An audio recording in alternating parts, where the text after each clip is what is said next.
수많은 언론과 매체에서 10월 통계를 놓고 비관론을 이어가고 있습니다. 따라서 2차 전지에 투자하시는 독자분들께서는 많은 불안감을 느끼시고 수많은 데이터 속에서 혼란스러우실 수 있습니다. 오늘 영상에서는 정확도가 높은 외신 자료들과 통계를 기반으로 깔끔하게 최신 업황을 정리해 보겠습니다. 서두에 결론부터 말씀드리면 그 어느 매체에서도 말하지 않지만 한국 업체들은 중국을 추월할 만큼 9월 정말 엄청난 성과를 냈으며 중장기적 EV 업황은 막무가내식으로 나쁘다고 할 수 없고 복합적인 요인들을 구체적으로 파악할 필요가 있습니다. 그렇다면 바로 살펴보겠습니다. 이번 달도 어김없이 SNE 리서치 자료를 해치하여 월별 자료를 파악해보니 놀라운 결과치를 확인할 수 있었습니다.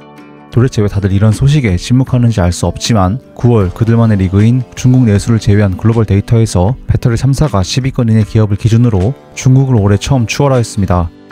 물론 북미 7,500달러 보조금 3개월 조기 종료로 연말 수요가 앞당겨짐에 따라 9월 데이터가 크게 나온 것이지만 온갖 방해에도 불구하고 한국 업체들이 무려 전기차 배터리 분야에서 내 성적표라는 점에서 크게 축하할 일임은 분명합니다. ESS 배터리도 정말 중요하지만 EV 역시 우리나라가 결국 못하고 있는 상황이 아닙니다. 따라서 한국이 ESS 외에는 별 볼이 없다는 식으로 말하는 주장들은 틀렸습니다. 다만 소비자 세액공제 조기 종료로 인해 한국 업체들의 판매 비중이 높은 북미 전기차 시장의 연말 수요가 앞당겨짐에 따라 4분기 실적이 썩 좋지 못할 것이라는 점은 누구나 쉽게 예상할 수 있습니다. GM CFO 폴 제이콥슨도 10월과 11월에는 약간의 소음이 있을 것이고 전기차 수요가 급격히 떨어질 것으로 예상한다고 말했습니다. 나아가 차량 판매량이 일반적으로 연말로 갈수록 증가한다는 점을 감안하면 2026년 1분기에도 전반적인 판매량은 그리 높지 않음을 전망할 수 있겠습니다. 그러나 이러한 당연한 정황을 근거로 산업의 침체를 말할 수는 없습니다. 상식적으로 전기차 구매를 계획하고 있던 미국 소비자라면 바보가 아닌 이상 보조금을 받기 위해 구매를 서둘렀을 것이기 때문입니다. 10월 데이터만 놓고 보면 전기차 구매가 몰린 9월에 비하면 당연히 성적이 나쁘겠지만 단정지어 말할 수는 없으며 정말 복잡한 내년도 상황까지 지켜봐야겠습니다. 일단 10월은 아직까지 통계가 많지는 않아서 자료를 찾기가 어려운데 JD 파워 전망치를 보면 확실히 전기차 유인책이 사라짐에 따라 10월 판매량과 비중이 감소하였습니다.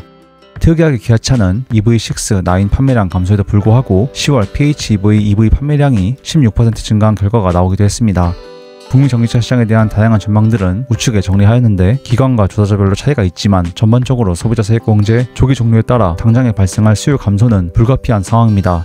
그래도 미국 내 전기차 구매를 고려하는 수요가 여전히 존재하기 때문에 해당 연구원 전망과 같이 앞으로 전기차 판매량은 단순 보조금보다도 자체 성능이나 총소유 비용 등 복합적인 요소들에 의해 영향을 받을 것으로 보입니다.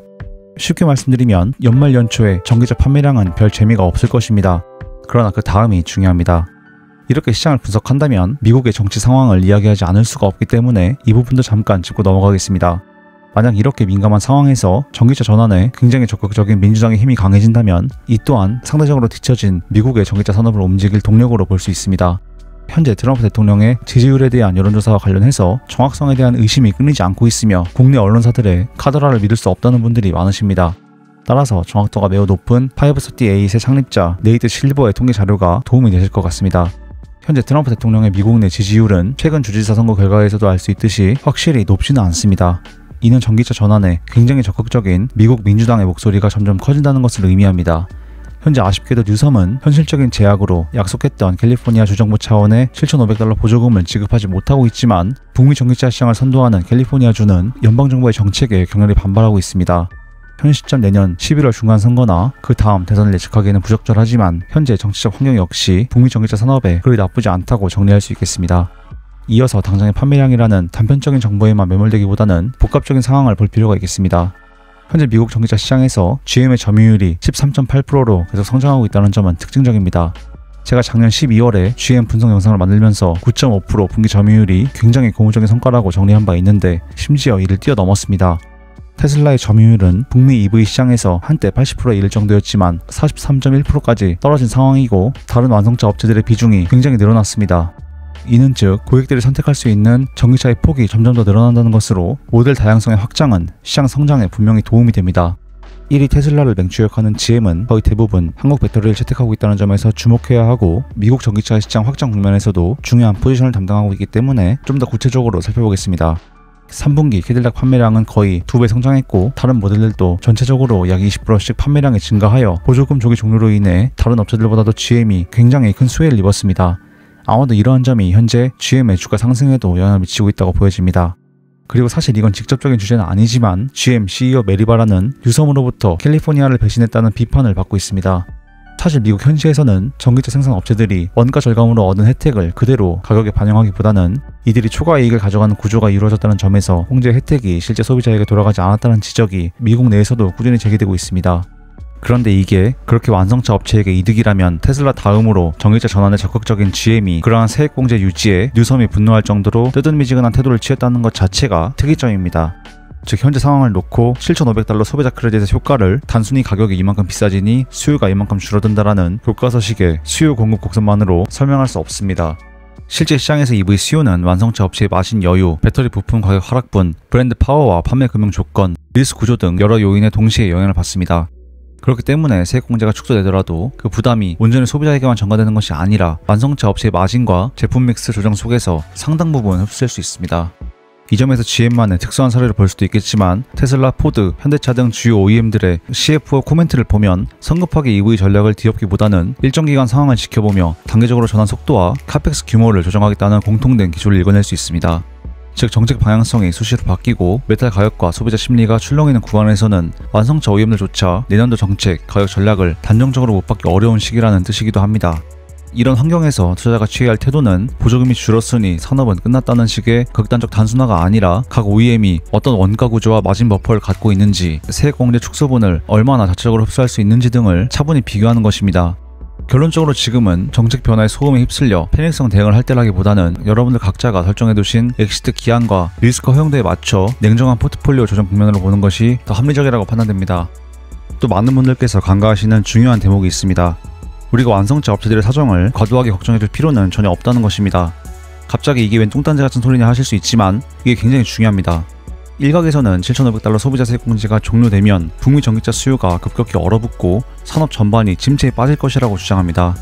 이 주장에 깔려있는 핵심 전제는 세액공제가 사라지면 완성차 업체들이 그만큼을 감당할 여력이 없기 때문에 가격을 올릴 수밖에 없고 이로 인해 결국 수요 위축과 EV 시장 둔화가 온다는 것입니다. 하지만 실제 시장에서 벌어진 일은 정반대에 가깝습니다. $7,500 소비자 세액공제가 줄어들거나 사라지자 대부분의 완성차 업체들이 그에 상응하는 수준의 할인, 릴스 보조, 무이자 금융, 재구매 인센티브 등 각종 프로모션을 공격적으로 내놓고 있습니다. 여기서 완성차 업체들은 생각보다 훨씬 여유가 있고 가격 조정 능력도 상당하다는 명확한 핵심을 파악할 수 있습니다. 배터리 원가가 떨어져도 출고가를 그대로 유지하면서 초과 이익을 취하던 주체가 바로 완성차 업체들입니다. 또한 이들은 주주와 정부의 눈치를 보며 틈만 나면 전기차 투자를 축소하려고 합니다. 이러한 점을 감안하면 $7,500 세액공제 조기 종료 때문에 완성차 업체들이 치명타를 입고 그 여파로 전기차 산업 전체가 장기 침체에 빠질 것이라는 가정 자체가 처음부터 잘못된 전제에 가깝습니다. 완성차 업체들은 자신들의 마진 구조와 가격 정책을 조정해가며 필요하다면 세액공제 일부를 대신 떠안는 방식으로 수요를 붙잡을 능력과 동기를 동시에 가지고 있습니다. 결국 핵심은 정부 보조금이 줄어드니 산업이 반드시 망가진다는 단순한 도식이 아니라 누가 얼마만큼의 마진 여유를 가지고 어디까지 가격 조정에 나설 수 있는지입니다. 그리고 이 게임에서 완성차 업체들은 결코 약자가 아닙니다. 이렇듯 북미 전기차 산업은 복잡한 변수에 의해 영향을 받기 때문에 이번 영상 내용이 좀 많았습니다. 따라서 오늘 내용을 최종적으로 정리해보겠습니다. 먼저 K배터리에게 이번 9월달은 비중국 글로벌 시장에서 중국을 추월할 만큼 역사적인 분기였습니다. 이는 단순히 일시적인 숫자 장난이 아니라 글로벌 전기차 시장에서 K배터리의 존재감을 명시적으로 보여주는 지표입니다. 그리고 설령 1위 탈환이 일시적이라고 한들 이 사실을 짚지도 않고 없던 셈 치며 넘어가는 건 역시 문제입니다. 나아가 우리 배터리 업체들에게 ESS가 분명 중요하지만 전기차 역시 한국이 결코 밀리는 구조가 아니라는 점은 분명하게 짚고 넘어가야겠습니다. 둘째로 10월 이후 통계만 떼놓고 전기차 침체를 단정하는 시각은 위험합니다. 9월에 연말 수요가 앞당겨진 만큼 4분기와 내년 1분기 성과가 저조하게 나오는 것은 오히려 상식적인 결과입니다.